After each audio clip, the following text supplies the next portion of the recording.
दीपावली हो या कोई भी त्यौहार हो, अपनों के बीच में ही मनाया जाता है और अपनों के बीच में ही अच्छा लगता है। तो ऐसा कोई भी दीपावली का, मेरी ज़िंदगी का ऐसा कोई भी दीपावली का अवसर, दीपावली का त्यौहार, दीपावली का दिन नहीं रहा कि मैं सिरसा से बाहर कहीं हूँ। अपनों के बीच में, अपने शहर के बीच में, और खुशियों का पर्व है। दीपावली एक खुशियों का त्यौहार है कि जब खुशी आती है तो कहते हैं कि घर में दिवाली है। तो दिवाली कभी भी हो सकती है। तो दिवाली तो भगवान सभी को, आज भगवान राम के आगमन पर जो दीप जलाकर अयोध्या वासियों ने, देशवासियों ने जैसे आज खुशी मना रहे हैं, ये खुशियाँ हर रोज़ दिवाली हो, सभी के लिए यही मंगल कामनाएं। भगवान से यही मेरी प्रार्थनाएं कि खुशियाँ मिलें, माँ लक्ष्मी का सभी को बहुत बहुत आशीर्वाद रहे। और आज के दिन हमारे यहाँ हिंदू रीति रिवाज के हिसाब से माँ लक्ष्मी का पूजन और भगवान राम के आगमन पर ये दीपोत्सव, दिवाली, ये खुशियों के दिन, ये सदा ही सिरसावासियों को खासकर आज के दिन की मेरी तरफ से बहुत बहुत मंगल कामनाएं, बहुत बहुत शुभकामनाएं कि भगवान हर रोज़ ही उनके यहाँ दिवाली रखे। यही मेरी भोलेनाथ से प्रार्थना, माँ लक्ष्मी से प्रार्थना कि उन सभी खुशहाल रहें। और जी, आप एनडीए के घटक दल हैं, एनडीए के सहयोगी हैं जी। साल एक पूरा हुआ अभी नायब सिंह सैनी के सरकार का, तो किस प्रकार से इस कार्यकाल को देखते हैं और क्या आगे उम्मीद है? वो सरकारें आप लोगों ने भी और सब लोगों ने बहुत सी देखी हैं। सैनी जी का जिस तरह हमारे सीएम का मिलनसार जो स्वभाव है और जिस तरह काम हो रहे हैं, जो योजनाएं शुरू की हैं, यानी कि जो कहा वो किया, लाडो लक्ष्मी और बहुत सी ऐसी योजनाएं, बहुत सी योजनाएं ऐसी, विस्तार से क्या उनके बारे में कि जो बातें कही इलेक्शन के बाद वो सब लागू होना, उनको उस रूप में देना एक बहुत बड़ी बात है। तो उसी सोच के साथ दिन और रात और एक साल बेमिसाल जो काम किया है उन्होंने, मैंने उनको खुद फ़ोन करके बधाई दी थी कि बहुत अच्छा हरियाणा प्रगति की ओर अग्रसर है और हर व्यक्ति की सुनवाई हो रही है, काम हो रहा है और ज़रूरतमंद लोगों को जो चाहिए वो मिल रहा है। कांग्रेस में नया अध्यक्ष आ गया, एक साल लगा विपक्ष का नेता बनाने में, हुड्डा साहब बने हैं। अब कैसे आप कांग्रेस को किस रूप में देखते हैं? मैं तो इलेक्शन टाइम पे भी बोल रहा था कि हरियाणा में कांग्रेस नहीं आएगी।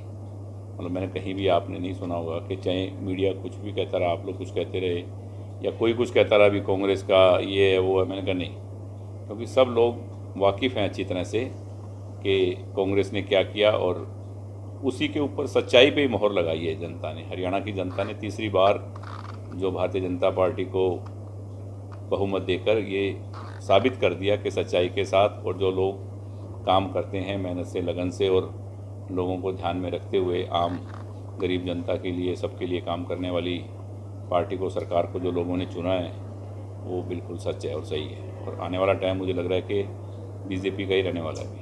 सिरसा के विकास को किस रूप में अब देखा जा रहा है कि जैसे नगर परिषद के माध्यम से कई करोड़ों की योजनाएं शुरू की जा रही है, गलियों का निर्माण चल रहा है, अब आगे क्या माना जाए?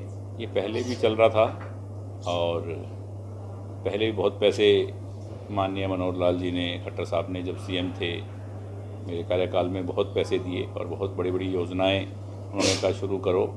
वही काम रेगुलर, वही उन्हीं के आशीर्वाद से जो नायब सिंह सैनी जी की सरकार है वो काम कर रही है। और सिरसा की जनता ने भी अपनी गलती को 3-4 महीने के बाद सुधार के जो चेयरमैन बना के और भारतीय जनता पार्टी के इतने एमसी जिता करके ये साबित कर दिया कि सिरसा की जनता भी सरकार के साथ, भारतीय जनता पार्टी के साथ है। तो सिरसा में बहुत विकास के लिए पैसे आ रहे हैं और आएंगे। मेडिकल कॉलेज जल्दी बन के अब तैयार हो जाएगा। ये बहुत सी चीज़ें हैं जो सिरसा को सौगातें मिली हुई हैं, वो सब पे काम चल रहा है। और मेरे ख्याल जल्दी ही मुख्यमंत्री जी हमारे बीच में होंगे, कभी भी आजकल में टाइम उनका आने वाला है कि कब आएंगे सिरसा। तो जब भी आए हैं सिरसा के लिए उन्होंने जो भी चीज़ मांगी है, जो भी काम है, उनको रफ्तार दी है और सिरसा के लिए विशेष उनका योगदान है। सिरसा की जनता ने अगर उनको प्यार, मान, सम्मान दिया है तो सरकार की तरफ से भी बहुत कुछ मिल रहा है। आप गृह राज्य मंत्री भी रहे, पुलिस विभाग आपने देखा है, पुलिस के इन दिनों में पुलिस काफ़ी चर्चित है हरियाणा की, आईपीएस का मामला या फिर एएसआई का मामला है। आपको नहीं लगता कि पुलिस का मनोबल जो है वो मजबूत किए जाने की जरूरत है, उनको मनोवैज्ञानिक तौर पर उन्हें मजबूत किए जाने की जरूरत है? देखो, हर व्यक्ति की अपनी पर्सनल सोच है ये कि कौन आदमी क्या सोचता है, चाहे वो पुलिस में है चाहे किसी भी डिपार्टमेंट में है, और वो अपनी सोच के हिसाब से इस तरह के जो डिसीजन ले लेता है, और वो एक पूरे समाज पर, पूरी उनके उसी डिपार्टमेंट पर सब पे असर डालता है। तो इस चीज़ को ठीक करने की ज़रूरत है कि जो इस तरह की मतलब जो ऐसी बातें ना हों प्रदेश में, क्योंकि पुलिस के ऊपर और प्रदेश का और आम व्यक्ति का और सबका एक बहुत बड़ा रोल होता है प्रदेश के लिए, तो इसके लिए बहुत ज़रूरी है। क्या लगता है नायब सरकार पुलिस को रिफॉर्म करेगी, कुछ सुधार करना चाहिए, और प्लानिंग भी है और कर भी रहे हैं। और बाकी इस तरह की जो ये गलती है, जो ये हुआ है, ये बहुत गलत हुआ है। ये तो उनके परिवार के लिए भी, और ये बहुत गलत मतलब है प्रदेश के लिए भी एक गलत मैसेज और गलत हुआ। ऐसा ना हो दोबारा, तो सरकार को भी इसके अंदर पूरा कुछ करना चाहिए, बैठ के उसको रिफॉर्म करना चाहिए। कांग्रेस द्वारा दावा किया जा रहा है कि कांग्रेस पार्टी को मजबूत करेंगे और 2029 में कांग्रेस की सरकार बनाएंगे। कांग्रेस सरकार 2047 तक आने वाली नहीं है, ये आपको मैं बहुत पहले कह चुका हूँ, आज फिर कह रहा हूँ। चाहे कोई कितना भी जोर लगा लें, 2047 तक हरियाणा में तो कांग्रेस आने वाली नहीं है और न ही देश में आने वाली है। तो उसके पीछे वजह क्या मानते हैं? क्यों? वजह देखो, लोगों को जो चाहिए वो मिल रहा है। लोगों ने बहुत टाइम दिया है, इतना टाइम कांग्रेस को दिया है, इतना टाइम भारतीय जनता पार्टी को देंगे, तो जो भारत है, जो हमारा हिंदुस्तान है, जिसको हम सोने की चिड़िया बनाने का स्वप्न देख रहे थे, वो बन जाएगा। जितना टाइम कांग्रेस को दिया, उतना अगर भारतीय जनता पार्टी को लोगों ने दिया तो देश कहीं होगा। और आज आप देख रहे हो, जितना इंफ्रास्ट्रक्चर, जितना देश के अंदर काम, और जितना देश प्रगति पर है, और आज हिंदुस्तान का नाम पूरी दुनिया में, पूरे वर्ल्ड में जिस तरह है, तो वो एक अच्छी सोच के साथ, माननीय नरेंद्र मोदी जी की सोच के साथ है। क्या लगता है आपको, एनडीए पार्टनर के रूप में एनडीए मजबूत रहता है जबकि महागठबंधन बिखर जाता है? चाहे वो देश के चुनाव की बात हो या बिहार के चुनाव की बात हो, वहाँ तालमेल नहीं बैठ पाता, क्या कारण है इसका?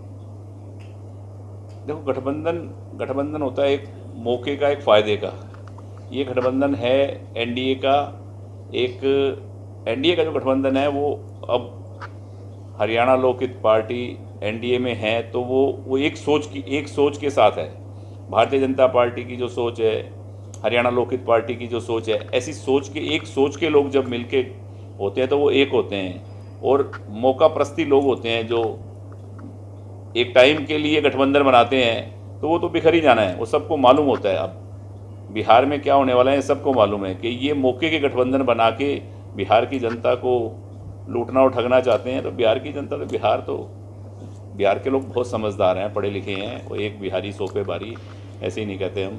तो उनको तो मालूम है कि हमें क्या करना है। बिहार की तरक्की के लिए, बिहार में जो विकास हो रहा है, एक टाइम ऐसा भी था, नई गाड़ी कोई लेके आया, एक मेरा जानकार पटना में, उसने एफआईआर लॉन्च कराई, गाड़ी ढूंढने निकले, लालू जी के घर पे खड़ी थी। अरे भाई दे दो इनको कुछ पैसे, अपने ही बच्चे हैं, कोई नहीं अपने बच्चे। तो वहाँ तो गाड़ी किडनैप होती थी, आदमी किडनैप होते थे, तो वो सीधे वही मिलते थे उनकी कोठी में।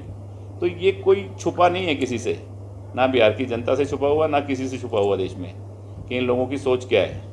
और बहुत मुश्किल से ये देश को ऐसे लोग देश की तरक्की के विकास के लिए माननीय नरेंद्र मोदी जी के नेतृत्व में जो मिले हैं, उनका साथ देना चाहिए और देश को आगे बढ़ाने के लिए, और बिहार की तरक्की और प्रोग्रेस जो चल रही है, जो विकास हो रहा है, उसको निरंतर और विकास होता रहे, उसके लिए बहुत भारी बहुमत से भारतीय जनता पार्टी का साथ देना चाहिए बिहार के लोगों को, क्योंकि बहुत आगे देश को जाना है और बिहार को भी जाना है। मैं तो यही कहूँगा कि सबको समझदारी से काम लेना चाहिए। सिरसा से कांग्रेस विधायक गोकुल सेठिया जी हैं, वो कहते हैं कि अगर कमेटी उनके पास होती तो खूब काम होते, लेकिन अब नहीं हो पा रहे हैं। देखो, वो कुछ भी कह सकते हैं, वो तो ये भी कह सकते हैं सरकार मेरी होती तो मैं मंत्री होता। अब होती तो अब 2047 के बाद होएगी ये सब कुछ। मैं बोल तो रहा हूँ, ये अभी कुछ नहीं होएगा। उनको कहो कि ये 2047 के बाद की बात करो, ये कमेटी हमारी होएगी या सरकार कांग्रेस की होएगी या कुछ होएगा। तो इसलिए उनको कहो अपना माइंड चेंज कर लो, या तो दूसरी तरफ आ जाओ, नहीं तो 2047 तक वेट करो। राहुल गांधी जी बार बार कह रहे हैं कि वोट चोरी हुआ है, मध्य प्रदेश और हरियाणा का टिकट बर्बाद हो गया। वैसा वो कहते हैं ना कि खसियाणी बिल्ली खंबा नोचे, जब जीत गए हमको तो बोले ठीक है जी, और हार गए तो बोले वोट चोरी हुआ है। ऐसा कहीं कुछ नहीं है। नायब सरकार को आपने 100 में से 100 नंबर दे दिए। 1 साल विधायक के कार्यकाल का भी हुआ है, आप दो बार आपने भी हरियाणा विधानसभा में सिरसा का प्रतिनिधित्व किया है। कितने नंबर अगर आप देने की बात आई तो क्या नंबर देंगे सामने वाले विधायक? देखो विधायक, देखो नंबर ना नंबर की बात जब सरकार ही नहीं है, सरकार जब भारतीय जनता पार्टी का, उनकी सोच ये है कि सबका विकास, ठीक है ना, सबका साथ, एक सोच के साथ सिरसा को भी उन्होंने उसी श्रेणी में रखा हुआ है। सिरसा में भी वैसे ही काम हो रहे हैं, वैसे ही विकास हो रहा है, और मेडिकल कॉलेज नहीं और भी स्कीमें आ रही हैं, और भी सब चीज़ पूरे हरियाणा में लागू हो रही है, सिरसा में हो रही है। तो यहाँ कुछ ऐसा कोई फ़र्क पड़ने वाला है नहीं कि यहाँ अगर मान लो सिरसा के लोगों ने उस वक्त अगर मान लो किसी और विधायक को, कांग्रेस के विधायक को जिता भी दिया, पर विकास एक मतलब एक उसी समान रूप से हरियाणा का जैसा कर रही है सरकार, वैसे ही सिरसा का होगा और ज़्यादा होगा। तो यहाँ कोई फ़र्क पड़ने वाला है नहीं। नंबर देने वाला मैं कोई नहीं होता, नंबर देने वाली जनता होती है, ठीक है ना। वो देख रहे हैं कि भी काम कौन कर रहा है और काम कैसे हो रहे हैं और सोच क्या है इंसान की। नंबर मिलते हैं आदमी को, मेरी तो ये है, मेरी तो खुद की समझ ये है कि आपकी सोच को नंबर मिलते हैं कि आपकी अपने शहर के प्रति सोच क्या है, आप क्या सोचते हैं भी मेरा शहर कैसे आगे बढ़े, कैसे तरक्की करे, अपने शहर के बारे में आप अच्छा सोचें, वही नंबर।